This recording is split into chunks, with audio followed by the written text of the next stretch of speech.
Jadi ini nawaitu, ini tujuannya. Tajuknya adalah menangislah jika kau tidak mampu menangis. Ini lagi pelik ni tajuk dia kan? Menangislah jika kau tidak mampu menangis. Tadi Ustazah macam gelakkan sangat wanita yang terpaling banyak menangis tu. Wanitaku, kenapa masih menangis terluka? Subhanallah. Ternyata dunia ni ajaib, pelik. Sahabat-sahabat rahmat Allah. Rupanya ada orang menangis bukan menceritakan tentang derita hidupnya. Baik, Alhamdulillah. Alhamdulillah. Alhamdulillah. Allahumma salli ala Sayyidina Muhammad. Terima kasih Kak Salwa dengan celotehnya. Tapi betul lah tu. Betul. Kan apa yang dicakapkan. Bagi saya daripada nak cakap dan buat ulasan dalam kelas, baik tidak lah. Tapi jangan pakai tidak belaka sekali. Siapa pula dengar ceramah? Jadi Masya Allah, Tabarakallah, sebab tu selepas majlis ilmu khususnya ada tasbih kafarah dan suratul asr. Kata ulama' yang menasihatkan kita juga sebab tadi mesti ada perkara-perkara macam itulah. Atau terselit perkara-perkara dosa dalam pada kita buat kebaikan. Maka dengan berkat tasbih kafarah tu mudah-mudahan Allah sucikan balik. Allah ampunkan kita. Sebab kadang-kadang bercakap tu nak kabur ke dia. Hang tidak tu pen hang jatuh tu. Kan? Dia duduk cari pen dia. Tu hang pen kat bawah tu. Jadi penting jugalah. Dia nak bagi tahu kawan dia duduk cari pen tu. Gitulah. Baik, Alhamdulillah. Rindu dengan Al-Falah. Masya Allah, Tabarakallah. Terima kasih atas jemputannya. Dan Kak Salwa yang sentiasa bijak mengintai-ngintai. Okay. Jaja kata boleh Ustazah 4 bulan. Boleh, tapi sebenarnya macam nak bagi ke orang lain dulu. Jadi Kak Salwa ni Ustazah saya tanya dia. Macam tu. Jadi Alhamdulillah syukur. Saya baru sampai habis daripada program di Kedah dan Perak semalam. Memang sangkut jugalah. Dipa yang raya, kita pun sangkut sama. Jadi kita tak boleh marah sebab bila kita raya, mereka pun bersabar atas kesangkutan mereka di atas jalan raya. Jadi syukur pada Allah Subhanahu Wa Taala. Semoga kita berada dalam majlis ilmu seperti pagi ini. Allah berikan redanya, Allah limpahkan rahmatnya, Allah layakkan kita mendapat syafaat Rasul Muhammad sallallahu alaihi wasallam kerana kita meneruskan sunnah yang dicintai oleh Nabi sallallahu alaihi wasallam. Jadi semoga Fatihah ini baik untuk kita yang membacanya, baik untuk yang kita doakan sama ada yang hidup ataupun yang mati dengan berkat doa Allahumma ghafir lahum warhamhum wa'afihim wa'fu anhum. Khususnya kesayangan kita yang telah tiada, kita rindu sangat nak bertemu. Adalah sangat mustahil nak bertemu lagi di dunia, tapi tidak ada mustahilnya untuk bertemu di dalam syurga yang tanpa ada pisah-pisahnya lagi. Amin. Al-Fatihah. A'udzu billahi minasy syaithanir rajim. Bismillahirrahmanirrahim. Alhamdulillahi rabbil alamin. Bismillahirrahmanirrahim. Sekejap. Sorry. Bismillahirrahmanirrahim. Alhamdulillahi rabbil alamin. Arrahmanirrahim. Maliki yaumiddin. Iyyaka na'budu wa iyyaka nasta'in. Ihdinas siratal mustaqim. Siratal ladzina an'amta 'alaihim ghairil maghdubi 'alaihim waladdallin.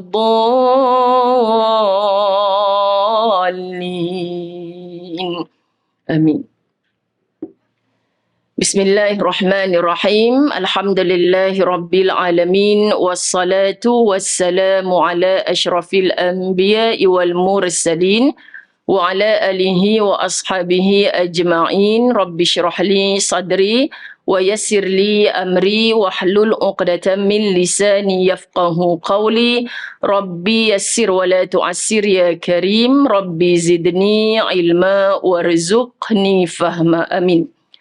Assalamualaikum warahmatullahi wabarakatuh.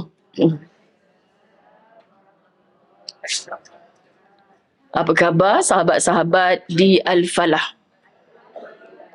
Di Dewan Fatimah Az-Zahra. Sihat ke? Yang muslimin, yang muslimat, terlupa kat sini ada muslimin. Okey. Nah, tadi macam nampak kameraman je, tiba-tiba lupa pula ada muslimin. Sahabat rahmat Allah. Jadi kemudian yang nak cakap tua tak boleh juga kan. Sebab semalam saya di Teluk Intan tu, Acik ni paling tua kat sini Ustazah. Tim khidmat dia apa? Paling tua Ustazah. Tapi paling macam mana nak kata sebab dia datang dengan spek hitam gitu. Kan.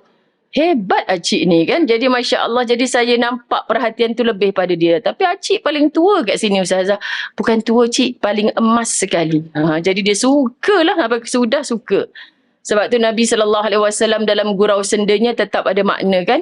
Bila mana seorang ibu mengatakan semogalah nanti dia dapat masuk ke syurga, layak ke agaknya. Sebab Nabi bagi tahu kan dekat dalam syurga ni tak ada orang tua. Sedih orang tua ni. Jadi sebut tua ni macam sensitif lah. Jadi kita nak sebut orang lama. Kalau lama takut kata macam stok lama pula kan, expired dah. Kita tak pernahnya expired. Kalau di luar ni nampak lemah, tua, nampak uzur. Kalau jemaah-jemaah umrah saya, macam mana Cik ni Ustazah sakit lutut. InsyaAllah Cik, yang penting sini sihat. Kalau sini sihat, Cik tengok nanti buat umrah macam mana. Orang muda buat umrah sekali, khalas. Menggunakan dalil Nabi hanya sekali buat umrah. Tapi yang tua-tua tu Masya Allah, Ustazah dah 3 kali ni Acik boleh hantar Acik Gita Naim tak nak buat umrah. Dalam hati kata aku Ustazah ke? Kau Ustazah ni. Sebab apa? Subhanallah tak rasa penat, tak rasa letih. Jadi kita yang muda ni merasa malulah dengan mereka yang nampak uzur dari segi zahirnya. Tapi disebabkan sehat kat sini, ingat mati, kena buat persiapan. Allah pandang aku dah melalui dunia ni lama dah. Rupanya bergantung pada makhluk kita kecewa. Bergantung pada Al-Khaliq kita bahagia. So pengalaman hidup mereka tu yang mahal. Masya Allah kalau orang muda pantang dipuji orang sikit. Subhanallah. Sebab tu tak payah mengaji panjang dah.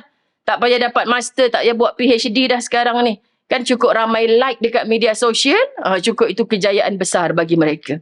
Tapi rupa-rupanya subhanallah, pagi semalam saya Skype TV Al-Hijrah daripada Kulim Kedah. Tajuknya pura-pura bahagia. Saya kata hampa ni dah kenapa selalu elok je ganti Ustazah Nazirah tu. Ustazah tajuk ni pasal artis yang sebenarnya tak bahagia tapi pura-pura bahagia. Bukan semua tau macam tu. Sebab semata-mata nak raih like. Dia kata kan. Kita nak tegurlah sikit Ustazah. Kalau bukanlah bahagia tu kena tunjuk kat orang. Tak bahagia pun kena bagi tahu kat orang. Tapi jangan pura-pura bahagia. Okeylah kalau boleh menjadi ibadah. Why not kan kita Skype daripada Kulim Kedah. So tajuk tu banyaklah kita muhasabah diri sebenarnya. Jangan ada niat nak perli orang tu, perli orang ni. Rupanya bila kita dibagi assignment macam tu. Buat rujukan banyak sebenarnya yang memang... Kita dengan orang munafik tak ada beza pun. Kalau kita berpura-pura bahagia. Tapi dalam kitab Latahzan, Dr. Aida Al-Qarni suruh kita menangis di dalam. Kita ada tangisan di dalam ni dengan macam-macam ujian, musibah yang datang. Tapi kita disuruh pamerkan senyuman. Bukankah itu berpura-pura namanya? Tak. Muslimat dirahmati Allah, muslimin muslimat. Kerana apa? Kerana senyuman yang begitu, dia sedang berperang dengan nafsu dia sendiri. Dan dia teringat, senyum tu adalah sedekah. Dengan senyum kita ni, Masya Allah, orang yang tengah down, kita pun tengah down ni. Tapi kita senyum depan orang, kan aku kalau tengok muka kau ni, auto masalah aku hilang. Asyik sengih je macam kerang busuk. Kawan pejabat kita bagi tahu. Kejiranan kita bagi tahu. Kan? Syok lah jadi macam kau ni, tak ada masalah ke? Kita dengar, mana ada orang hidup tak ada masalah? Tapi sebab kita tak fokus pada masalah tu. Subhanallah, kita masih boleh mampu tersenyum. Itu yang kita kata payahnya di hati sedang menangis. Kita nak pamerkan senyum. Itu juga sebenarnya dipandang jihad. Satu perjuangan. Sulit tapi kita kena buat. Jadi nasihat dalam kitab Latahzan ni banyak yang mengajarkan saya mendidik hati sendiri. Betul lah ya Allah. Buat apa nak tunjuk-tunjuk kat orang yang kita terpaling tak bahagia. Ataupun kita terpaling bahagia kan. So what? Kalau kita nak tunjuk ke orang terpaling bahagia pun. Di sana ingat mungkin ada orang yang pandang dengan hati yang dengki, cemburu. Jadi berpada-pada. Kan tak kongsi langsung pun media sosialnya ada. Jadi sahabat dirahmati Allah nak kongsi ni ramainya orang di Al-Falah. Jom besok ada lagi kuliah. Kita ramaikan lagi, jangan ada seat kosong. Tu tujuan kita berkongsi. Bukan kita seorang dapat kebaikan. Tapi ada ramai lagi orang dapat kebaikan. Muslimat dirahmati Allah. Jadi nak menjaga hati ni satu jihad yang begitu besar. Itu pertama. Kemudian saya gerak ke bahagian serai. Ramai mereka kumpulkan muslimat di situ dan saya tak tahu pun kuliah tu ada tajuk. Okey. Rupanya tajuk dia, wanitaku kenapa masih menangis terluka.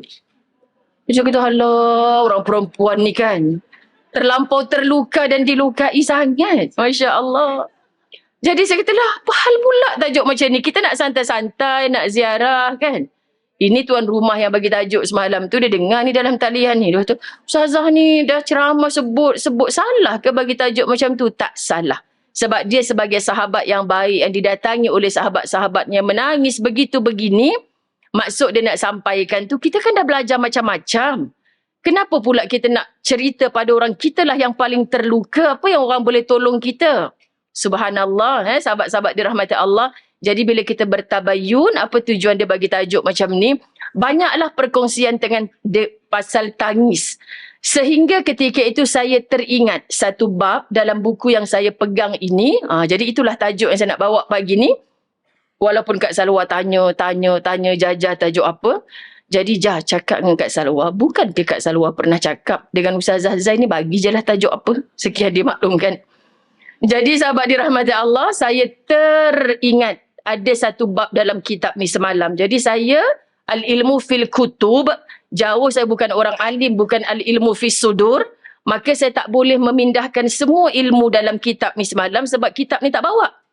Jadi saya rasa tak boleh jadi ni. Saya kena baca juga tentang tangisan dalam buku ni di hadapan jemaah Al-Falah yang di-online kan, berapa banyak kamera. Mudah-mudahan mereka yang terlepas ilmu ni semalam, mereka dapat. Okay, jadi ini nawaitu, ini tujuannya. Tajuknya adalah, menangislah jika kau tidak mampu menangis. Ini lagi pelik ni tajuk dia kan. Menangislah jika kau tidak mampu menangis. Tadi Ustazah macam gelakkan sangat wanita yang terpaling banyak menangis tu. Wanitaku, kenapa masih menangis terluka? Subhanallah. Ternyata dunia ni ajaib, pelik. Sahabat-sahabat rahmat Allah, rupanya ada orang menangis bukan menceritakan tentang derita hidupnya. Ada orang menangis rupanya dia sedang berbahagia.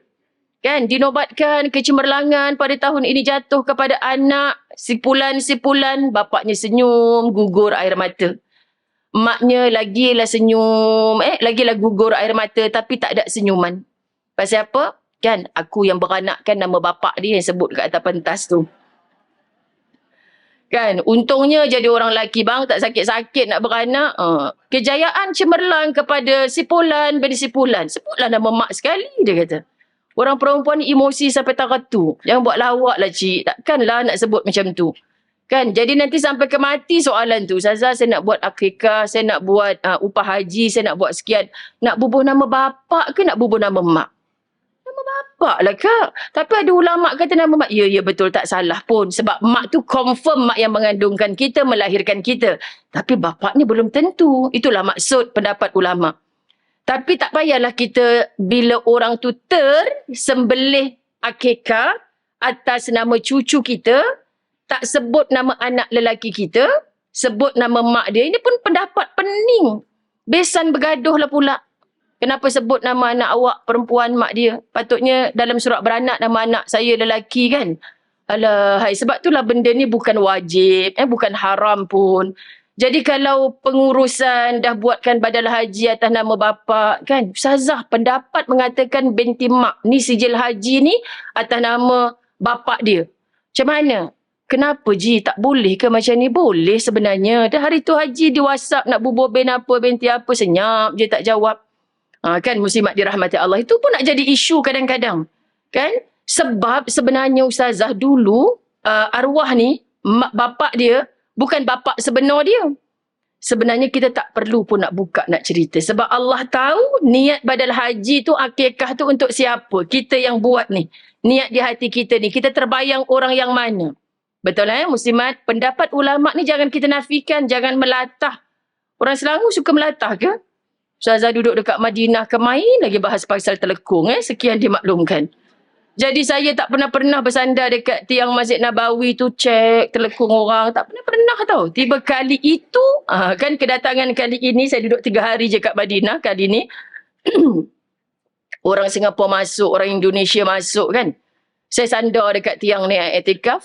Jadi bila dia masuk je rokok, saya tulis. Tak nampak pun baju dia. Kan? Bila dia sujud, kita pun condong. Tak nampak pun. Tak nampak.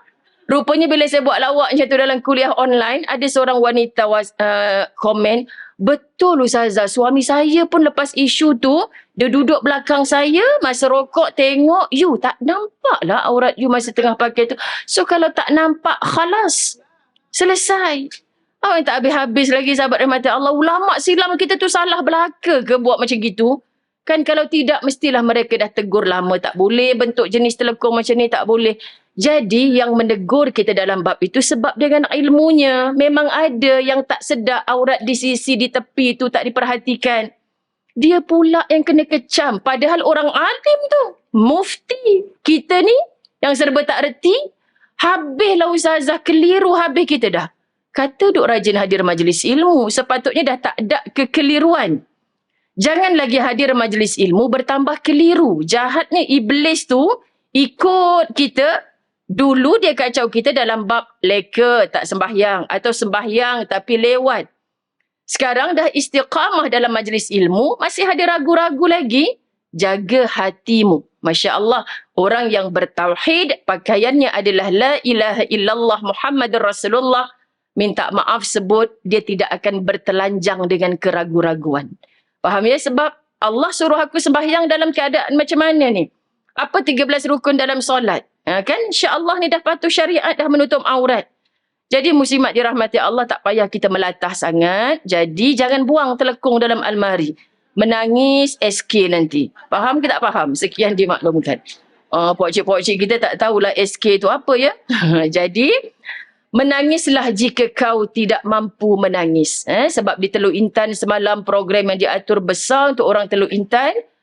Dia dah bagi tajuk pada saya 7 ke 8 tajuk macam tu suruh Ustazah pilih. Tapi Ustazah tak pilih pun. Kan sebab lama lagi kot. Masa tu bulan 2 ke bulan 3. Dia pilihlah Ustazah tajuk mana. Program semalam ni. Lepas tu saya kata tak apalah nanti dekat-dekat. Sampai dah dekat-dekat. Banner semua dah siap. Ustazah pun dah tak terpilih tajuk kan. Muslimat dirahmati Allah.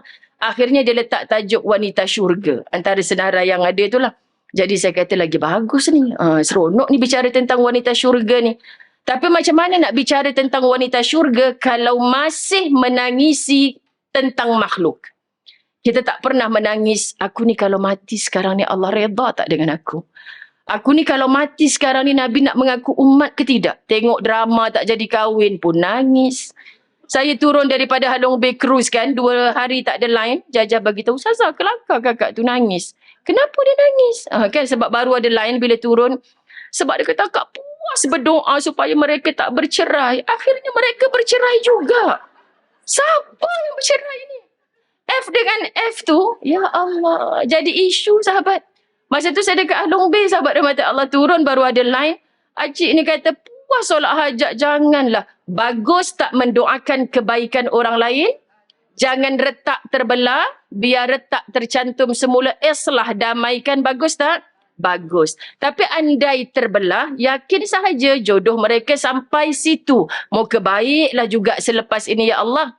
Bukan kita yang mencaci maki, aku tim A, yang ni tim B. Bukan. Tak ada kena mengena dengan kita pun. Hari ni kita disebukkan dengan cerita itu. Maulidur Rasul, saya di PICC dengan Nadir An-Nuri. Ya Allah, malu dengan Allah, sahabat dirahmati Allah bila dia cerita. Kami ni selalu disalah pandang, minta maaf. Orang Malaysia, kadang-kadang pandang kami macam tak ada kehidupan, tak ada hiburan ke kat Gaza, tak ada pembangunan ke. Ada, kita tengok Gaza sebelum dibegitukan. Bangunan-bangunannya hebat juga. Sahabat dirahmati Allah tak ketinggalan. Sebab di sana ramai orang pandai, kemajuan juga ada, Masya Allah. Artis pun ada. Tapi saya tulis macam tu sebab tengah-tengah moderator kan. Saya pandang dia macam tu. Dia kata, tapi penduduk Gaza tidaklah mengagungkan artis. Semua bercerai, kahwin lagi. Semua nak ambil tahu, tak ada. Alamak, saya rasa macam nak duduk bawah kerusi dah. Mojo tak muat ibu-ibu. Syukur tak muat sebab rasa malu dengan apa yang kita. Kalau yang tak buat tu tak apa. Ini nak cakap mohon terasa ni kepada yang buat gitulah. Orang bercerai kita yang sibuk. Allahu Akbar. Jadi malu. Dan di Gaza biasa saja kami melaungkan kegembiraan berseronok, berpesta di tengah-tengah jalan. Bila mana apa? Bukan untuk menceritakan anak aku dapat straight A dalam SPM yang diumumkan semalam. Ada orang-orang kaya ni dia buat pesta-pesta begitu ke rakyat. Bila kita tanya dapat straight A ke anakmu? Ibarat bahasa mudah kita begitu. Idoklah, aku bersyukur kepada Allah kerana anak aku dah melepasi fasa sekolah menengah dalam usia yang begini sihat. Alhamdulillah. Jadi ayah dan ibu bersyukur kerana telah anak ini membesar dengan iman dalam umur 17 tahun, 18 tahun. Bukan kerana yang diraikan hanya yang berjaya cemerlang membawa banyak A. Satu lagi deep bagi saya, kat sini sampai ada anak-anak terluka hanya kerana tak beri A kepada mak ayah dia. Saya memang daripada dulu Ustazah, saya bukan orang yang cemerlang. Sebab tu saya jauh hati dengan mak bapak saya. Ramai yang hadir majlis ilmu cerita macam tu. Kan bila pergi beraya rumah saudara-saudara, kawan-kawan mak datang, perlu ke cakap? Ni anak kau yang mana tak pernah nampak? Kan? Halah kau ni tanya. Dia ni asyik main bola je. Mana kau pernah jumpa dia? Belajarnya malas. Berasa hati dia muslimat dirahmati Allah kan. Jadi kesan. Bila nanti kita dah sakit. Sahabat dirahmati Allah. Bila nanti kita dah perlukan. Mana yang cemerlang-cemerlang tu? Rupa-rupanya mereka beralasan macam-macam. Sibuk lama. Kita nak bersangka baik. Anak aku memberi manfaat kepada ummah. Tapi syukur yang dulu tak cemerlang, yang aku tak pernah raikan tu, hari ni yang basuh berak kencing aku. Ini kita tak sedar, muslimin muslimat dirahmati Allah. Bahaya juga kalau ada muslimin muslimat, sebab besok pergi kuliah muslimat, dia akan muslimin dan muslimat. Nanti muslimat kata, mana muslimin Ustazah? Kan sebab semalam pergi kuliah muslimin muslimat, maka tersyasyul. Sahabat-sahabat, menangislah jika kau tidak mampu menangis. Baik. Menangis, yakni tangisan dengan manusia. Kita manusia tak boleh dipisahkan. Sejak detik kelahiran lagi. Betul kan? Bila mana seorang bayi dilahirkan tanpa tangis, yang paling resah bukan ibu dan ayahnya. Yang ahli, doktor, misi-misi, tepuk-tepuk ni kenapa? Rupanya perlu menangis tu. Masya Allah untuk oksigen sampai dengan baik. Ini perjalanan yang Allah bagi ilmu kepada mereka. Memang kena menangis. Lalu tangisan yang pertama, sepatutnya sahabat dirahmati Allah, kan seorang lelaki sang ayah mengazankan di telinga kanannya, mengiqamahkan di telinga kiri kalimah tauhid yang pertama sampai ke telinga, walaupun dia tak boleh bercakap apa lagi pun. Walaupun kita tak tahu dia dengar ke tidak, sampai ke tidak kepada hati dia, tapi kita nak beritahu Allah, ini anak yang kita syukuri lahirnya. Yang kita tak payah panggil mana-mana ustaz. Ini berlaku sahabat rahmati Allah. Ustazah tolong ustaz ready ya. Dijangka 12 malam ni menantu saya nak bersalin. So what? Ustaz ready ke 12 malam tak maaf. Ustazah ready untuk apa? Azan kat cucu dia. Jenuh ke 12 malam agak-agak lah cik kan. Sahabat rahmati Allah. Bab tahnik pun macam tu juga. Kadang-kadang dia bawa budak tu dah boleh gigit jari kita dah. Yang ni bukan tahnik dah cik, tahlil dah ni patutnya kata kan. Jadi muslimat dirahmati Allah, Allahu Akbar. Tangisan pertama itu ditafsirkan pelbagai. Kalau doktor kata macam mana, kalau ulama kata macam mana. Dan ada orang kata kenapa menangis? Sebab dia menangis membaca takdir hidup dia yang telah dibacakan ketika dia berada di alam roh. Allahu Akbar, sahabat dirahmati Allah. Jadi ibu-ibu dirahmati Allah, kita menangis bila mati anak tu rupanya bergelar jenazah. Jadi mayat dah Ustazah. Baru-baru ni saya pujuk seorang ibu. Kandungan pertama, 7 bulan lahir, ingatkan sehat. Rupa-rupanya mayat bayi yang dikendung, tak lama dibawa ke perkuburan. Anak pertama yang dah prepare semua dah untuk kelahirannya. Jadi neneknya, nenek arwah cucu ni, bagi tahu Ustazah, sedihnya tengok anak menantu saya menunggu anak sulung. Faham sangat Kak. Faham. Jadi kita nak pujuk dia tu sebab dia ingatkan yang lahir tu adalah bayi yang hidup. Rupanya tidak. Ibu-ibu muslimat dirahmati Allah, saya berada di Langkawi. Sahabat saya cerita benda ni yang follow secara online, mudah-mudahan jadi pelajaran. Allahu Akbar. Seorang ibu, 4 orang anak, minta pada Allah, dapatlah anak perempuan sebab 4 ni anak lelaki. Okey, jadi dapatlah anak perempuan. Allah bagi umur 1.5 tahun. Kan dalam setahun setengah zaman-zaman video gambar ni, family group dah kadang-kadang sampai aku ni sebagai kakak dia tu kawan sekolah saya, Zai kami ni sebagai kakak kadang, dia ni obses sangat lah nak beli baju baru pun tunjuk dekat family group. Anak buah sendiri ni, bukan benci, tapi faham sayangnya dia, excitednya dia dapat anak perempuan setelah sebelum ni 4 lelaki. Semalam Ahad kan, Ahad sebelum ni buat family pertemuan untuk birthday mak dia. Masya Allah, tabarakallah. Kan ada swimming pool, semua anak-anak main. Dipendekkan cerita, bayi itu setahun setengah mati lemas dalam kolam. Jadi ibu-ibu dirahmati Allah, kita yang mak ni dengar, ya Allah, perasaan saudara kami tu, ya Allah, anak yang paling ditunggu. Kalau kita boleh berbicara dengan Allah, kenapa tak salah seorang lelaki daripada 4 tu aku lebih redha, ya Allah. Tapi sebab ini kehendak Allah. Tak ada siapa boleh halang. Dan dia kata tolong doa urusan mereka dipermudahkan. Yang paling aku sedih, adik ipar aku ni lelaki, polis sedang minta kenyataan daripada dia ni, takut dicas sebagai ibu ayah yang leka lah, cuai. Mana mungkin cuai, ibu-ibu dirahmati Allah, kerana itu anak kesayangan dia. Dalam sekejapan mata kami tak tahu macam mana dia boleh lemas dalam kolam. Padahal semua ada. Jadi jawapan kita takdir, kehendak Allah. Allah hanya bagi pinjam. Saya pujuk dia dalam video saya cakap, kakak dia adalah macam adik-beradik dengan saya. Saya cakap, sahabat-sahabat dirahmati Allah, mungkin selama ini dalam setahun setengah kita terlupa. Doa kita dimakbulkan anak perempuan. Tidak mustahil kalau di situ ada cemburunya Allah. Perhatian kita sudah tidak lagi kepada Allah yang maha memakbulkan doa. Tapi anak yang kita banggakan. Muslimat dirahmati Allah, terkadang begitu bila kita mendapat nikmat. Jadi syukur Allah, rentap dalam keadaan begini, pitam pengsan di dalam raungan, kenapa anak aku? Allah boleh jawab, kenapa tidak? Kerana aku boleh beri dan aku boleh ambil bila-bila masa sahaja. Tak perlu tunggu dia besar, tak perlu tunggu dia tua. Sahabat, saya bercerita ketika kuliah saya dilangkaui malam hari, lepas kuliah tu ada seorang ibu muda menangis di bahu saya. Ustazah ceramah tadi, pengalaman ibu tadi yang anak mati lemas tu terkesan di hati saya. Sebab saya lepas 2 bulan suami saya meninggal, tiba-tiba lepas 2 bulan anak saya mati lemas, Ustazah. Jadi saya cerita dekat orang adik kawan saya tu, semalam Ustazah ceramah dekat Langkawi, Ustazah terharu seorang. Kamu masih syukur ada 4 orang anak lagi. Masih syukur ada suami di sisi. Wanita tadi, suaminya meninggal lepas 2 bulan. Hilang sedihnya tidak lagi masih dalam iddah. Anaknya pula mati lemas. Bayangkan dia nak menerima. Jadi kita kena faham dalam hidup ini bukan kita yang menangis seorang-seorang. Bukan kita yang diuji seorang-seorang. Semua orang melalui fasa-fasa ujian yang Allah kata engkau mampu. Hari ini kita rasa kita tak mampu, kita lesu dengan ujian kita. Tapi kerana Allah Subhanahu Wa Taala, kita bangkit. Menangislah orang-orang yang diuji. Tapi jangan menangis sepanjang bulan, sepanjang tahun, sampai kita mati, turut mati dengan orang-orang yang disayang sebelum datang ajal kita. Mereka tu mati kerana ajalnya sampai.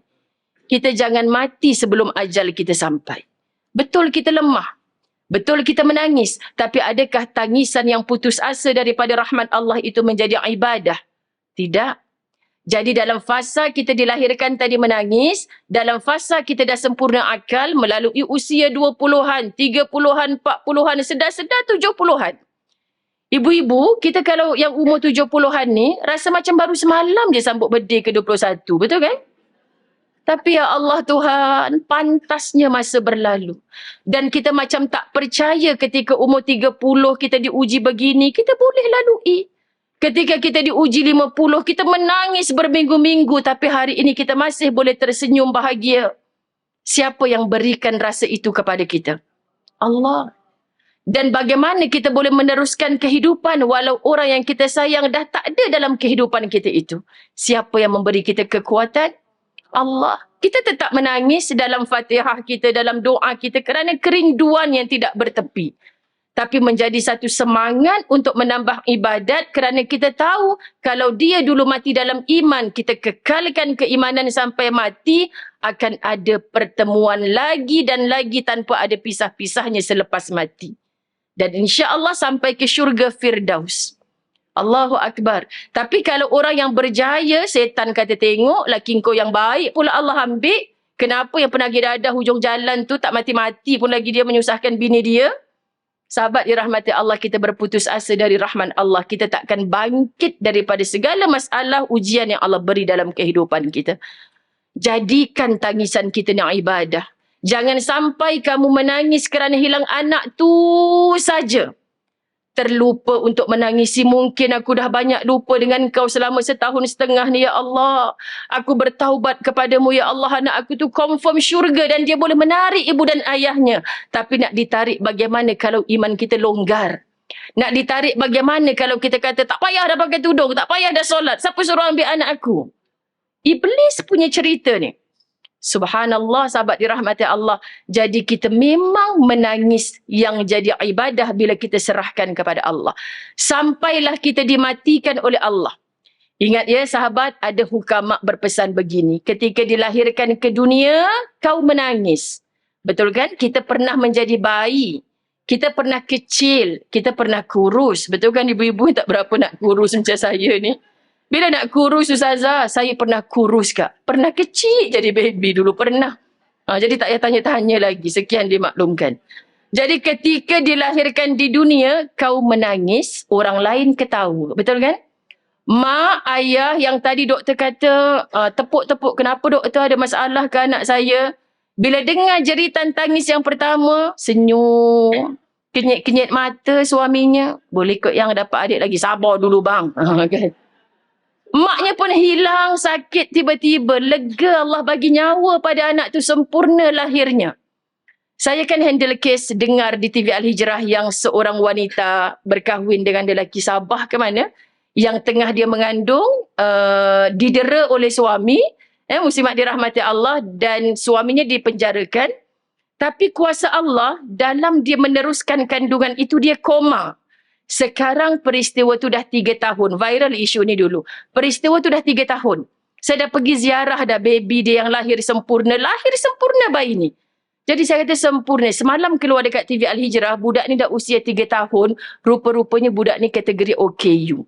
Tak boleh bercakap. Tak boleh berjalan. Baru dapat trace lah sahabat dirahmati Allah. Jadi kita kata apa Tuhan? Mak ni masih dalam koma. Adiknya yang uruskan dah 3 tahun kerana dipukul oleh suami ketika mengandung. Ibu-ibu derita apa lagi yang kita kata lebih dahsyat daripada ujian seorang wanita ini. Dan kuatnya adik dia nak bela kakak ni sungguh-sungguh dalam keadaan rumah dah jadi macam hospital. Ketika anak tu dilahirkan dengan sempurna, dia letak bayi dekat atas perut kakak dia ni, jatuh air mata. Setiap perkembangan, anak ni Masya Allah boleh merangkak, boleh apa dia bisik kak, anak dah boleh merangkak sekian-sekian, menangis dia. Ya Allah Tuhan. Jadi sekarang dia nak bisik tak kakak dia ni, anak ni rupanya OKU, patutlah tak berjalan lagi dah 3 tahun, patutlah tak boleh bercakap lagi. Ya Allah, kalau kita setakat derita yang kecil-kecil ni sahabat, bila kita baca kisah-kisah begitu, aku nak merungut apa lagi dengan kau ya Allah. Hanya syukur. Jadi Ustazah Muzayyanah Abdullah nak belai jiwa saudara kita yang dalam kesedihan tadi. Tak suka sebenarnya nak sebut setelah 23 tahun ni. Tapi cuba sebut. Jadi keluarga tu kata aku share dekat dalam family group Zai, terima kasih. Baru tersentak hati kami ni. Sebab saya cakap macam ni kat dia. Syukur dulu pernah mengandung. Dipanggil anak-anakmu sebagai ibu, sebagai mama, sebagai umi. Di sana ada ramai orang minta jodoh tak dapat jodoh. Di sana ada ramai orang berjodoh minta zuriat. Allah tak bagi gelaran ibu kepada dia. Syukur dulu yang 4 orang tu insya-Allah. Kalau arwah bapak saya dulu, bapak paling syukur 5 anak lelaki. Yang nombor 2 meninggal masa kecil, tinggal 4 lelaki. Dalam kepala bapak ni kata aku mati nanti setiap penjuru keranda anak lelaki yang usung. Tapi bila Allah matikan abang sulung saya dalam tidurnya masih sihat umur 35 tahun. Lepas 5 bulan saya bernikah dengan Ustaz Azwan. Bapak saya dalam tangisannya dia kata siapa nak usung satu lagi penjuru. Anak lelaki tinggal 3. Jadi Ustaz Azwan peluk belakang. Pak saya kan ada. InsyaAllah bapak jangan risau apa-apa pun. Masya Allah muslimin muslimat. Maksud kita nak redakan hati orang dengan macam-macam cerita. Jadi saya sebut kepada adik yang seorang ni saya kata.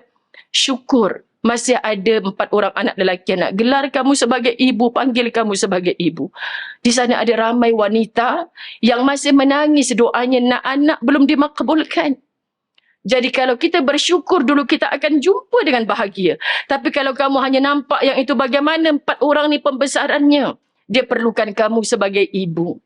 Betul kan muslimat dirahmati Allah? Suka tak suka hidup perlu diteruskan. Saya mengambil barakah majlis ilmu yang ramai ni, tolong doakan saudara kita tu kuat. InsyaAllah. Sahabat-sahabat dirahmati Allah, anak tunggal perempuan bongsu yang dinanti-nanti selama ini, semoga dia terus bersemangat membesarkan 4 orang anak lelakinya lagi. Ini antara cerita-cerita dalam masyarakat yang bikin kita bermuhasabah. Aku ni besar mana sangat masalah aku, ujian aku, ya Allah.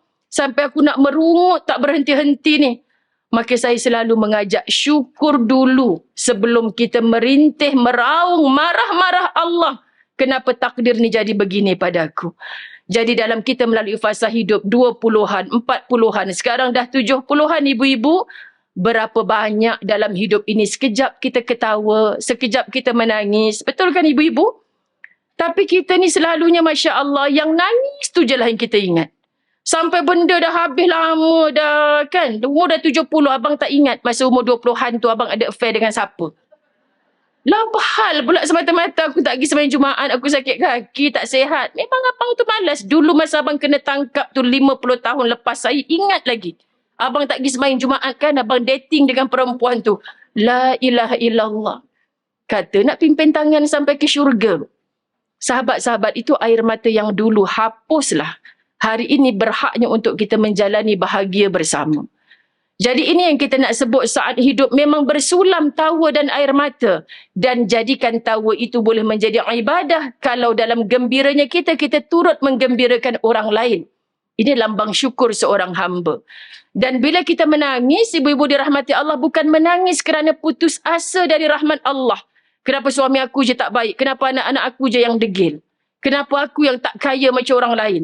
Ini orang putus asa dari rahmat Allah. Tapi tangisan kita tak pernah salah bila kita takut tak dapat redanya Allah. Ini saat kita hidup. Biarlah ketika kita meninggal dunia pula, kan? Ingat, masa hidup jangan bagi orang menangis kerana perbuatan kita menzalimi orang, menganiaya orang. Tapi bila mati, sahabat-sahabat rahmat Allah, pastikan orang menangis kerana kematian kita. Jangan pula bila kita mati dikabarkan dalam WhatsApp group, Allah bang, lega dah jiran kita yang seketui ni. Mampu dah dia. Astaghfirullahaladzim. Pasal apa? Pasal hidup dia tu menyusahkan orang. Orang seronok matinya. Orang tak guling-guling. Ye, macam Kak Salwa seronok tadilah. Tak, muslimat dirahmati Allah. Tapi maksudnya orang tak nak ziarah, orang tak rasa sedih, orang tak nak mendoakan Allahumma ghafir laha. Pasal apa? Pasal eloklah. Sebab kata Nabi SAW, orang mati ni muslimat dirahmati Allah ada 2 je. Pertama, dia berehat dari penatnya dia selama berada di dunia ni. Buat baik. Beribadah, penat. Ni pagi majlis ilmu, satgi rehat sekejap, petang nak join tu pula. Tengah malam ada gotong royong ke apa, nak pergi masjid, surau, tolong basuh pinggan, contoh kan. Penat kita ni. Tapi kalau niatkan lillah, hilang lelah. Sahabat-sahabat dirahmati Allah, kita penat. Dan orang seronok. Siapa yang meninggal tu Kak? Yang paling rajin basuh pinggan bila kita lepas makan-makan kat surau tu Ustazah. Tak ada dah siapa nak basuh pinggan. Ini sebenarnya lepas mati yang orang kenang, yang orang ingat. Orang menangisi kematian kita muslimat. Tapi jangan sampai bila kita mati, kan tu yang selalu pantang kalau nasi berani kambing, dia tambah 3 kali Ustazah. Jangan sampai macam tu ibu-ibu dirahmati Allah. Tak cukup dengan tu bawa tapuai daripada rumah. Geram saya. Orang lain tak makan lagi. Jangan ibu-ibu. Jadi menangis yang mana? Saat lahir pun kita menangis. Saat hidup pun ada selang-seli antara tawa dan air mata. Saat mati, jangan biarkan orang berketawa, tapi biarkan orang menangis. Kerana sayang akan kita. Kerana rindu akan kebaikan kita. InsyaAllah itulah kita, mudah-mudahan. Baik, ada juga dituliskan dalam bab ini, menangis itu satu ibadah. Lagi tak faham kan? Muslimat dirahmati Allah, ada satu ayat dalam Al-Isra' 109. A'udzubillahi minasyaitonirrajim.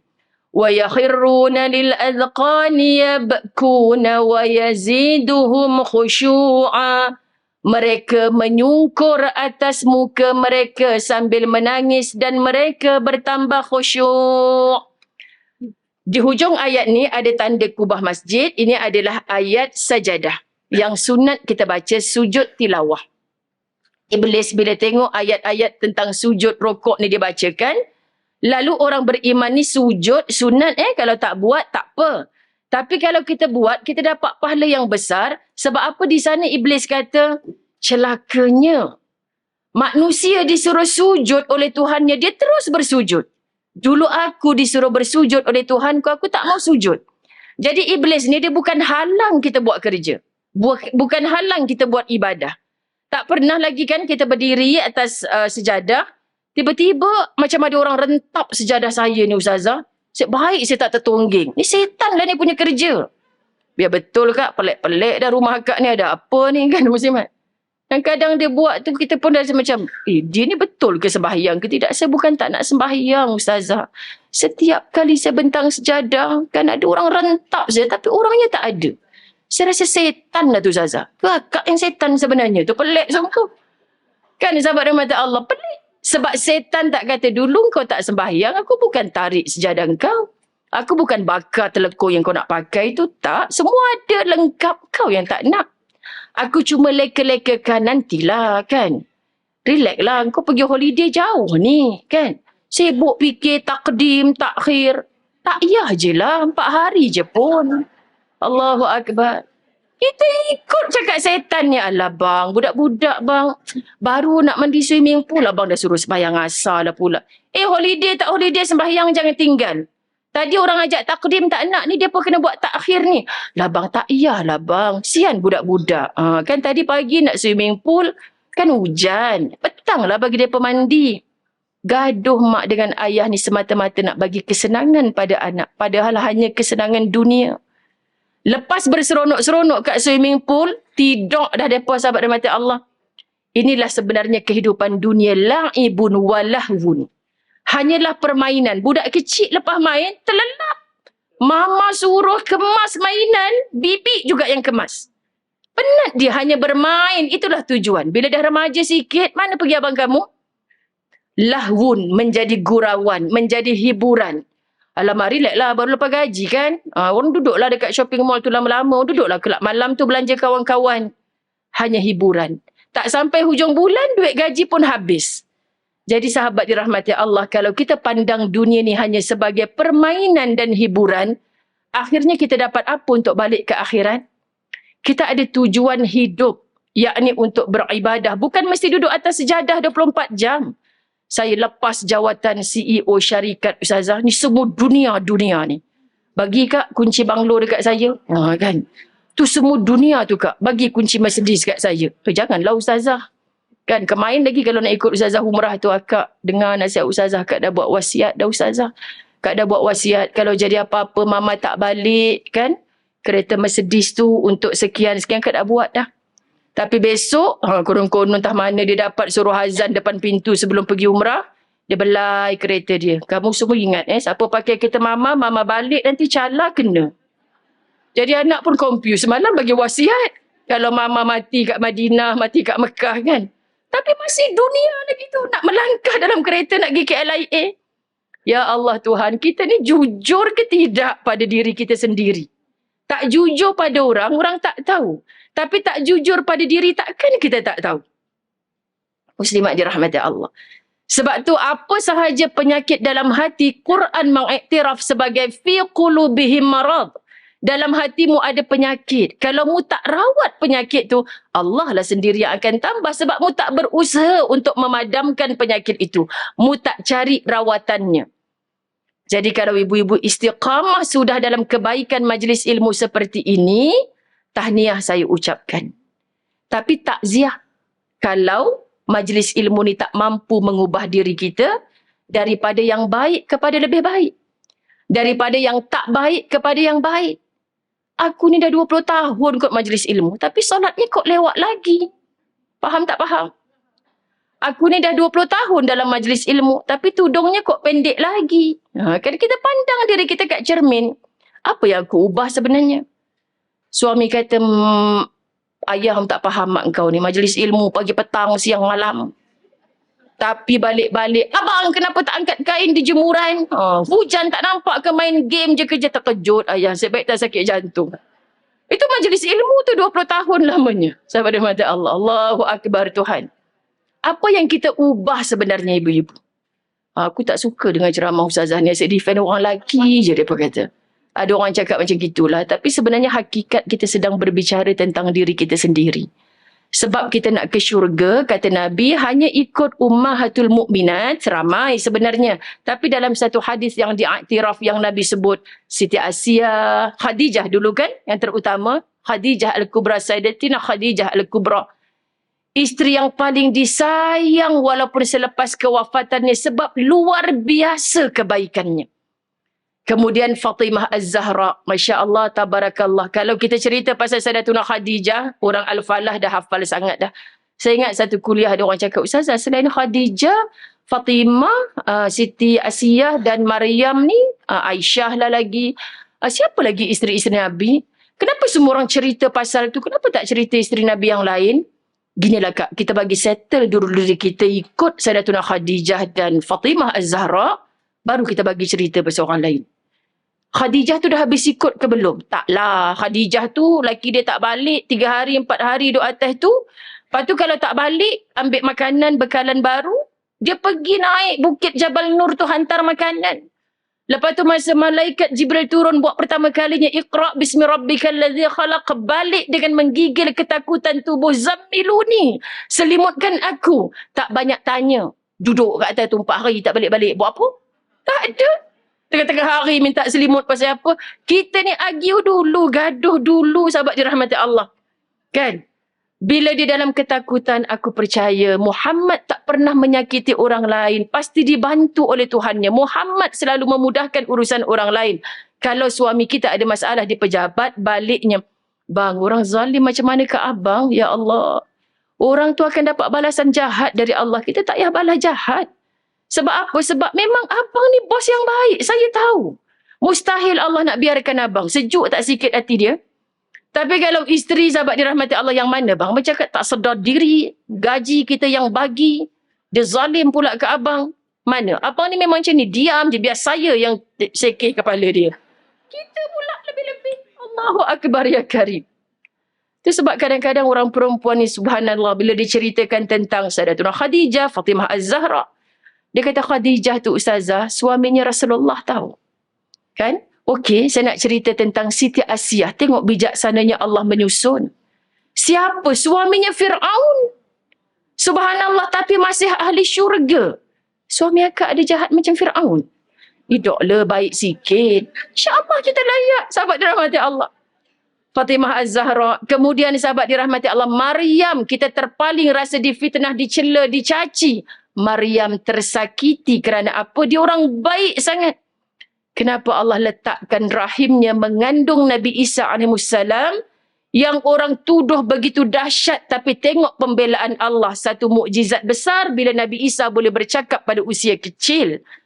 Pelik ustazah, macam ajaib je baby ni. Bukan ajaib. Ini maha besarnya Allah. Kita tak adalah yang nama-nama Maryam ni mengharapkan cucu kita defend kita sagi umur 1 bulan, 2 bulan kan. Tak ada. Tapi maksud nak ceritanya, pembelaan Allah ni kadang tak terfikir. Pembelaan Allah kepada akidah Nabi Ibrahim AS, bagaimana hebatnya. Dia boleh pesan je dekat api yang sifatnya membakar. Ya Allah, wahai api, sejuklah kamu ketika tubuh Ibrahim berada di dalamnya. Kan jadi pelik, dibakar dalam api tapi boleh keluar elok-elok sehat sahaja. Kerana api pun makhluk Allah. Jadi bila kita yakin semua ni makhluk, Ustazah naik pentas ceramah depan Ustazah ada 1,000 orang, Ustazah tak ketak ke depan ni semua VIP. Bohong, tak ketak kak. Rasa nak terlondeh segala-gala ada. Tapi bila fikir, ya Allah aku hamba, mereka pun hamba, ya Allah jangan pandang dia punya pangkat-pangkat segala, ya Allah. Kita semua hamba yang mendambakan redanya Allah pada kita. Sahabat, kita bukan nak bercakap suruh orang follow kita. Kita nak bercakap suruh Allah Tundukkan hati mereka untuk follow Allah dan Rasulullah. Tak follow kita pendosa ni tak apa. Jangan tak follow Rasulullah. Noktah. Jadi yang kita cakapkan ini belum tentu kita mampu buat semua. Sama macam kita nasihat anak-anak kita. Allah, aku nak bagi nasihat pemalu ya Allah. Dulu aku buat dosa yang sama ya Allah. Tapi kan kita sudah banyak bertaubat kepada Allah. Jangan anak aku ulang lagi dosa yang sama ni ya Allah. Ini orang hebat. Sebab tu dia tak rasa malu dengan orang lain, tapi dia rasa malu dengan Allah kalau anaknya menyambung dosa yang dia pernah buat dulu. Allahu Akbar, sahabat. Ini iman. Jadi kita ambil apa yang Allah Subhanahu Wa Taala bagi tahu kepada kita, terus bila diperintahkan sujud, sungkurkan dirimu. Tak payah banyak cakap. Tapi Ustazah, kenapa Ustazah? Kenapa kena sembahyang? Kenapa kena tawaf ni panas-panas, tak boleh ke buat 4 keliling Ustazah? Kenapa mesti 7 juga? Kita jumpa perkataan macam ni sahabat. Bayar package umrah mahal-mahal. Kalau musim sejuk, okey lah Ustazah ni. Musim panas ni 4 tak boleh ke Ustazah diskaun sikit? Dia ni bergurau apa ni sebenarnya? Kadang-kadang pelik lah Ustazah. Kita buat apa sebenarnya? Daripada sofa ke Marwah, jalan tak ada apa. Allahu Akbar. Kenapa Umar Al-Khattab bercakap dengan batu Hajarul Aswad? Kalau tak kerana Muhammad cium kau, aku pun tak akan cium kau. Minta maaf, bahasa mudah kita nak faham. Mesti dalam kepala Umar kata macam kerja bodoh je. Tapi dia tak sebut di lisan. Hanya kerana Muhammad pernah buat itu, aku akan jadikan ini sebagai ikutan. Jadi kalau Islam yang betul-betul, kita bukan macam belajar eksperimen. Kalau buat A, keputusannya B, B plus C jadi D. Tak. Jawapannya Allah kata apa? Nabi nak yang bagaimana? Minta maaf, saya banyak sebut benda ni di banyak tempat, ibu-ibu dirahmati Allah. Sebab tu kita kadang-kadang para asatizah berbahas, kenapa ya yang terjebak dengan ajaran sesat ni adalah banyak golongan profesional yang mengaji tinggi, terlampau mengkaji sangat benda yang Allah tak bagi kaji. Saya minta maaf. Jarang berlaku pada orang-orang yang tak mengaji universiti pun. Mak saya orang tak pergi sekolah. Apa lagi yang kita nak buat dalam hidup ni? La ilaha illallah. Mak, tak ada zikir lain. Banyak lagi ni orang ajar zikir baru. Kau tak apalah ngaji universiti, kau senang nak hafal. Mak tak tahu apa-apa. Mak tahu la ilaha illallah je. Biar mak mati dalam kalimah ni. Saya menjadi saksi. Apa yang dia amal, walaupun seringkas itu, tapi dia nak mati dengan kalimah tu. Walaupun dia bukan orang bersekolah tinggi. Mak, apa kata mak kita buat bisnes macam ni? Kan nanti orang bukan tahu pun kita tipu-tipu. Kau ingat Allah tu tidur. Simple. Ini akidah kita. Subhanallah. Tapi kalau semua tentang Allah dan Muhammad yang penuh dengan keajaiban bagi mata kita, tak sama. Takkanlah Nabi Muhammad boleh tengok satu peristiwa perang yang tidak disertai olehnya macam live streaming. Boleh tahu sekarang ni Hamzah sedang memegang pedang dari segi tangan kanan ke tangan kiri. Orang tengok Rasulullah ni macam duduk di medan jihad. Sebab apa? Sebab dia Rasulullah. Betul ke Ustazah? Tak ada seorang pun pernah melihat najisnya Nabi. Sebab masa tu tak ada tandas, tak ada ni. Mulianya Nabi. Sampai ada riwayat yang menyatakan sahabat dirahmati Allah, orang pun tak pernah tengok kat mana. Sebab Allah jaga maksumnya Nabi SAW taratu. Tengoklah kot aku. Je kat depan tu tak payah tandas. Tak adalah orang nampak aku kot. Kan orang kompom-kompom terlanggar terpijak, dia cari ni siapa punya kerja buat macam gini ni, tandas ada dia buang kat sini ni. Kan Nabi Muhammad tu boleh je Ustazah. Boleh tak kita buat macam tu? Tak. Sahabat-sahabat dan mata Allah, dia sangat istimewa. Maka kita jangan kecewa bila orang yang kita follow tu, aku ingatkan baik sangat dia ni. Saya tak akan ikut dah kuliah ustaz tu Ustazah. Kenapa kau? Kahwin lain rupanya. Geram saya lah. Salah ke dia mampu? Dia mampu ke? Ya Allah. Kan? Ustazah setuju. Tak bentang bukan suami Ustazah. Kita balik yang kena. Sahabat dirahmati Allah. Dia tak buat salah dengan kita. Yang kita pandai mengaji tu kerana dia syukuri. Follow dia. Mana ada manusia sempurna. Kahwin lain tu bagi akak tak sempurna. Akak tahu dia tak mampu. Kereta dia pakai tu pun akak bagi. Ungkit. Sahabat. Sebenarnya kita ni tersilap. Bisikkan syaitan, bisikkan iblis. Wa na'udzubillah min zalik. Ibu-ibu dirahmati Allah. Berhati-hati dengan hati kita. Kuatir sangat. Hati inilah yang nampak kita solat, puasa, zakat, sebagainya kita tunai. Tapi akhirnya hati ini yang dibakar dulu dalam nerakanya Allah. Wa ma adraka mal hutamah. Bila ditanya apa sebenarnya hutamah tu? Api yang jenis membakar hati dulu. Saya memang terkesan dengan surah ni. Sebab tu di mana-mana saya ulang. Sebab bila hati ni nak jahat je, munak ke nanti wa na'udzubillah dihumban dalam neraka. Dia tak bakar rambut yang mudah terbakar, tak bakar kulit. Tapi dia rentap hatimu dulu. Hancur kerana hati inilah dulu kamu menyakiti orang lain. Kamu menzalimi orang lain. Hati kamu yang busuk ni. So kita nak mengaku kita istiqamah dalam kebaikan tapi hati kita membusuk. Baiknya Allah, dia tak letakkan transparent. Nampak macam kaca, boleh tengok hati kita berulat yang busuk tadi tu. Tapi Allah Maha bijaksana, disaluti dengan daging. Disaluti dengan kulit yang menutup. Wajib pula kita tutup dengan baju kat dalam, tudung kat luar. Bayangkan asal kita keluar je, tutup hidung semua. Kau buat dosa apa semalam busuk sangat ni? Allah hijab muslimat. Tak ada orang tahu malam tadi kita buat dosa. Pada kita mengutuk orang tu semalam penuh dosa, aku jadi saksi. Mungkin ketika kita tidur berdengkur, dia sungkurkan dahi dia untuk bertaubat kepada Allah. Besok apa hak kita untuk kata, kau tahu malam tadi dia masuk kelab malam bawa perempuan lain. Minggu depan bersambung lagi, bulan depan bersambung lagi, sedangkan dia dah sebulan bertaubat kepada Allah. Kita sebulan bercerita tentang dosa dia tak habis-habis. Adakah itu bukan dosa? Hari ni kita sibuk dengan media sosial, nampak dosa orang dah sebulan, 2 bulan, setahun tak habis lagi cerita. Sedangkan orang tu mungkin dah bertaubat. Mungkin itu video lama. Tapi kita masih membugarkan dosa kita, bercakap tentang orang lain hingga tak sempat nak cerita, nak cari dosa kita sendiri untuk ditaubati kepada Allah. Nabi SAW menyebutkan, saya baca terjemahan, 2 mata yang tidak akan disentuh oleh api neraka, 2 mata yang tidak akan disentuh oleh api neraka. Bukan 2 mata, 2 biji mata kita ni maksudnya. Jenis sepasang mata yang takkan disentuh oleh api neraka.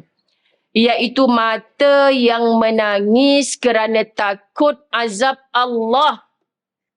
Sebab tu imam-imam Qiyamul Lail kita bila baca surah-surah Qiyam, bergetar suaranya. Kita kalau faham turut menangis sama. Kerana apa? Dia baca tentang kiamat. Dia baca tentang azab. Yang kita tak boleh lari kalau kita tak bertaubat kepada Allah. Jadi sahabat-sahabat dirahmati Allah, di keheningan malam begitu, pandainya imam-imam ini pilih surah-surah yang daripada juzuk 30 je. Tapi perhatikan terjemahan juzuk 30. Banyak cerita tentang kiamat. Bukan banyak cerita tentang nikmat. Subhanallah. Okay, jadi tanya, pernah tak kita menangis kerana takut azab Allah? Sebab tu doa khatam Quran kalau kita faham, ampunkan aku ya Allah yang tidak merasa takut nak menangis dengan ayat-ayat azab. Bila ayat-ayat rahmat pula, kan orang belajar tarannum ni, kalau ayat ni sesuai dengan lagu Nahwan, sebab dia sedih. Tapi orang-orang yang mahir lagu-lagu Quran, ayat ni ayat gembira yang dia baca sedih. Pasal apa? Faham tak faham? Tak adalah berdosa, tak adalah bersalah. Tapi ilmu Quran ni begitu dalam sampai taretu lama kita bahas. Masya Allah, tabarakallah. Dan satu lagi, mata yang berjaga ketika berjihad pada jalan Allah. Subhanallah, kita melihat perjuangan para syuhada di Gaza. Yang baru ketika ini kita mendengar, saya berada di Mekah. Sampai je Mekah, Allahu Akbar, Ustaz kata, yang pengganti kepada Ismail Haniyeh pun telah habis. Ya Allah, semalam kan baru kita terbaca, postmortem mengatakan 72 jam sebelum dia mati, dia tak masuk satu makanan dalam perut dia. 72 jam sebelum mati. Tak ada satu rezeki yang masuk ikut halqum, kerongkong dia, tekak dia, masuk dalam perut dia. Ya Allah Tuhan, ini pejuang. Bukan menyebutkan dirinya sebagai pemimpin, dia kenyang, rakyatnya lapar, sahabat dirahmati Allah. Semoga syurga tempatnya. Kita bila baca ni menangis Tuhan. Sedih. Kerana apa? Iman kita ni sekarang dalam bangunan yang begitu utuh, meruntuh. Saudara kita dalam bangunan yang runtuh, entah bila nak dibangun semula sahabat. Tapi imannya semakin kukuh. Ini ahli syurga. So kita menangisi diri kita sebenarnya. Kalau kita nak menangisi mereka, mereka dah setahun kok tak ada makanan lebih dah. Setahun dah hidup seorang-seorang tanpa keluarga. Tapi kita baru sikit ujian Allah, kita dah tak sanggup. Subhanallah. Saya mohon izin untuk bermaraton tangisan berpahala. Ada banyak, tapi nanti kalau Kak Salwa rasa tak puas, jemput lagi sekali, kita detailkan. Tapi ingat untuk next tu kalau dia tanya tajuk apa, cakap kat Ustazah tangisan berpahala. Tapi takut masa tu ada orang ni tak datang. Kan selalu macam tu kan. Dia bukan ambil attendance siapa yang hadir, siapa tak hadir kan. Kelas mak-mak ni suka hati depoh lah. Kak Wah kenapa acik tu tak datang Kak Wah? Tahulah Ustazah appointment hospital kot. Oleh exam ni hari ni Kak Wah suruh wajib semua datang. Exam apa ke bendanya kan. Kita datang sebab kita memang nak. Kalaulah takdir ajal aku dah dekat. Ya Allah biar mati ketika pergi majlis ilmu. Biar mati ketika berada dalam majlis ilmu. Biar mati ketika balik dari majlis ilmu. Biar mati ketika beramal akan ilmu. Aku dah terlambat dah ya Allah. Muda-muda dulu aku tak buat. Jadi kita akan gagahkan diri kita. Dengan semangat yang begini insya-Allah. So pertama, tangisan berpahala adalah menangis kerana takut kepada Allah. Saya tak bahas. Tapi ni orang bijak sini dan bijak sana belaka. InsyaAllah faham. Kedua, menangis kerana rindu dan cinta akan Allah. Sahabat-sahabat, bila saya bawa jemaah umrah daripada Mekah ke Madinah atau airport Madinah, nak masuk Madinah dulu, saya ajak mereka cuba ibu-ibu kita berselawat macam-macam, tapi kita tak faham qasidah itu, qasidah ini, tak faham. Ada rasa apa? Sedapnya kompang dia, sedapnya dia, itu je dia tahunya. Kan, cantiknya budak tu, itu je tahunya. Tapi cuba hayati sungguh-sungguh bila Ustazah ajak, Ya Rasulullah salamun alaik, kami rindu padamu. Ya Rasulullah salamun alaik, kami cinta padamu. Lagi bas dah mula cari-cari hotel kita kat Madinah mana. Kita dah tahu lepas je selekoh ni dah habis. Pandang belah kanan dah nampak menara-menara cahaya daripada Masjid An-Nabawi. Subhanallah. Dia meruntun hati. Kami rindu padamu. Kami cinta padamu. Tanya pada diri, rindu? Mu nak datang sini cukup susah. Mahal belanja umrah sekarang ni. Tapi bila kat Malaysia selawatnya nak dapat 100 pun payah. Ini ke orang rindu? Ingat dulu kamu rindu pada boyfriend kamu. Berapa kali sehari sebut nama? Tengok bumbung rumah pun jadilah Ustazah. Kalau tak tengok orangnya pun askor. Saya punya boyfriend tu. Tunang saya tu. Jadi 4 bulan sekali baru balik. Kan? Tengok bumbung rumah pun jadilah. Sebut nama kalau rindu. Sunnah Nabi SAW buat banyak-banyak. Jangan rasa penat kalau tahu kita cinta pada Nabi. InsyaAllah layak kita berdiri bersama Nabi ketika kita berada di akhirat kelak. Amin. Menangis kerana rindu dan cinta akan Allah. Dan ketiga, menangis kerana kerinduan kepada Rasulullah. Itu yang Ustazah nak bahas tadi. Pernah tak kita menangis kerana rindu Rasulullah? Allahu Akbar. Bukan menangis kerana sedap suara orang kasidah tu. Ini pelik sangat kita kadang-kadang. Sahabat-sahabat dirahmati Allah, rindu nak jumpa Rasulullah. Keempat, menangis kerana belas kasihan dan rasa kasih kepada jenazah. Biasa kan? Hari ni pun saya on the way ke sini dapat berita anak murid saya meninggal dunia. Sahabat dirahmati Allah, saya ingat lagi Syawal hari tu kami bertemu. Dia bisik kat telinga saya, Ustazah malu nak cakap tapi nak cakap juga. Kenapa Kak?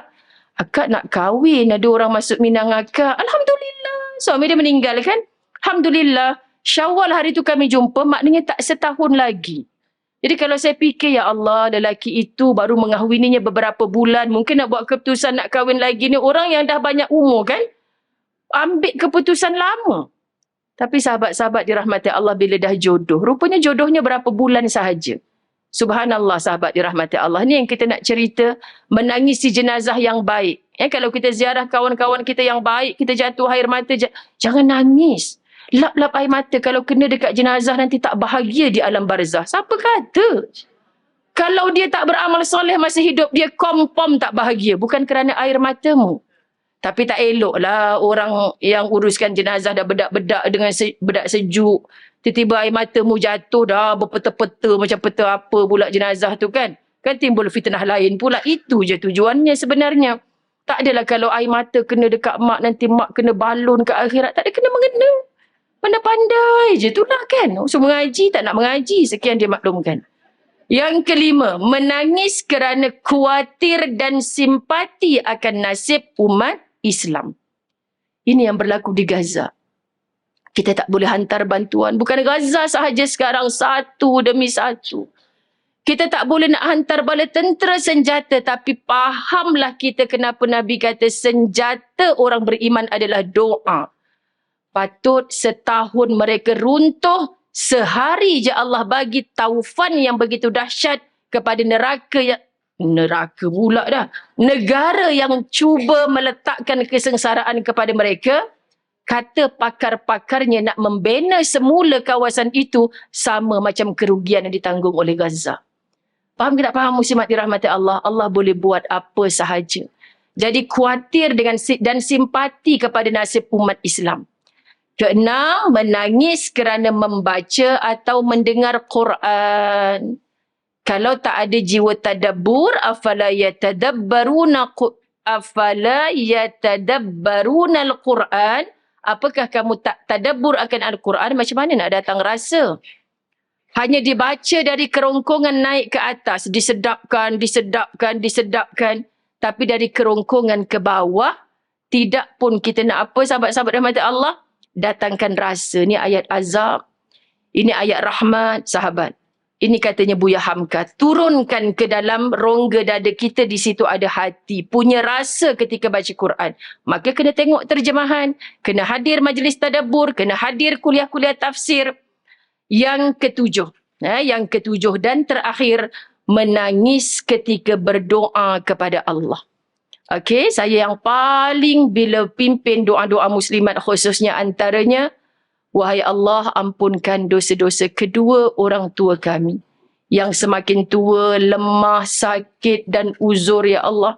Berikan mereka kesihatan yang baik untuk kuat beribadah sehingga ke akhir hayat mereka. Dah dengar dah soseh-soseh kat belakang. Pasal apa? Semua kita dekat dengan orang tua kita. Walaupun masa hayat mereka kita tak dekat pun. Dah mati kita rindu, muslimat dirahmati Allah. Ibu ayahku ya Allah yang telah berada di barzah, Engkau lapangkan kubur mereka, terangkan kubur mereka dengan cahaya Rabbanimu ya Allah.